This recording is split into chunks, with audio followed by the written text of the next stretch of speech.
of nuclear energy.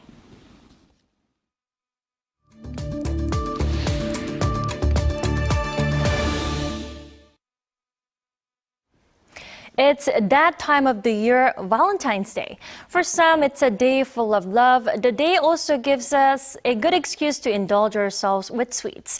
Now, speaking of sweets, zero sugar products are flooding the marketplace and replacing real sugar and sweetness. For more on this trend, we turn to Dr. Nuesse from Continuing Medical Education. Welcome to the program. Thank you. Thank you very much for having me. Thank you for joining us.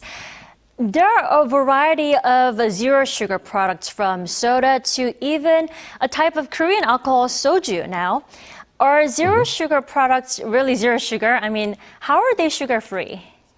Right, yeah. So typically they are sugar free. If they're labeled as zero sugar, they will be sugar free, or up to about half a gram of sugar per serving. That's typically the upper limit where you can still label it as zero sugar.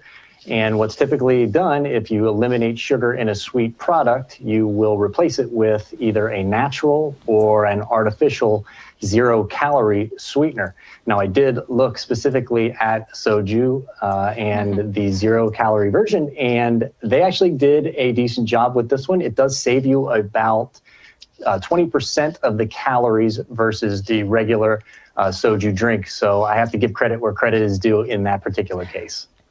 Okay, that makes me feel much better when drinking soju now. Then, in theory, zero sugar products should be less harmful to us because they have no actual sugar in them, right?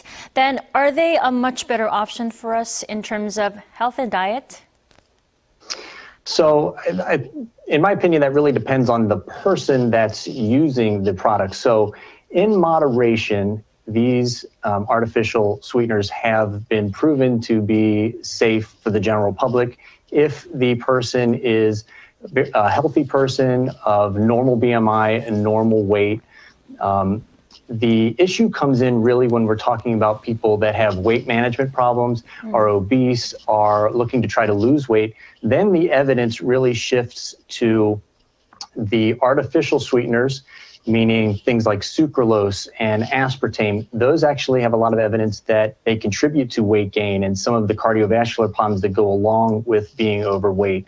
And then you contrast that with some of the zero-calorie natural sweeteners, something like stevia. And there's evidence that shows that these type of products, the natural zero-calorie sweeteners, actually can help you control your blood sugar and can help you prevent you from putting on weight over time. So it really depends. Moderation is the key. There has been evidence, usually it's in animal studies, that sometimes artificial sweeteners are linked to some health conditions, but really none of that has been proven to be true in humans. Right, I agree with you. Everything in moderation. Now, correct. Some say original full sugar products taste much better because obviously the real sugar in them. But why do you think many people are turning to zero sugar food? Is this a good trend? What do you think? So I would first agree with the people that say that regular sugar tastes better than artificial sugar. I don't know who wouldn't say that. The artificials, sometimes they have kind of a chemical aftertaste. Really, I think this boils down to a few different things. Number one is there are some good artificial or zero-calorie sweetener products out there. Like we just talked about, I'm a big fan of the stevia sweetened zero-calorie products. I will recommend that in our offices.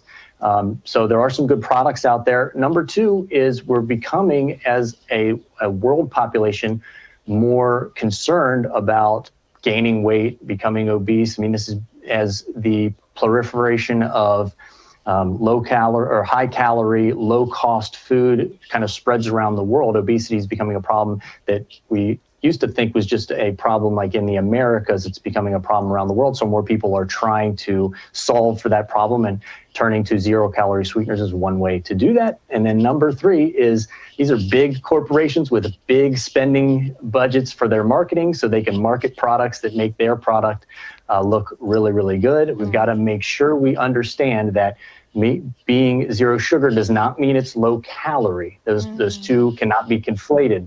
We've got to become informed consumers and look at nutrition labels when they're available and understand what we're putting in our own bodies and see if that suits what we're trying to do dietarily for ourselves individually.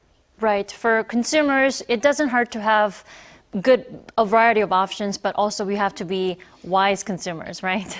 Correct. Yes, absolutely. Right. Thank you so much for joining us this morning. Thank you.